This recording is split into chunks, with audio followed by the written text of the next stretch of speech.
எந்த ஒரு தேவனுடைய மனுஷனும் துன்மார்க்குடைய ஆலோசனை நடக்கக்கூடாது, பாவியுடைய வழியில் நிற்கக்கூடாது, பரியாசக்கார உட்காரத்துல உட்காரக்கூடாதுங்க. கர்த்தருடைய வேதத்துல தான் தேவனுடைய பிள்ளைகள் தியானமா இருக்கணும். அப்படி தியானமா இருந்தீங்கன்னா நீங்க பாக்கியவனா இருப்பீங்க.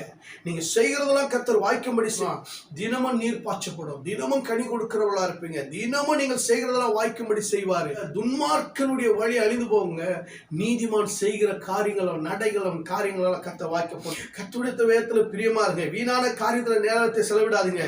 கர்த்தருடைய வசனத்துக்கு முக்கியத்துவம் கொடுத்து பயந்து அவருக்கு முன்பாக நல்ல முழங்கால் படிட்டு தியானிங்க, படிங்க, குடும்பமா வேதத்தை வாசிங்க.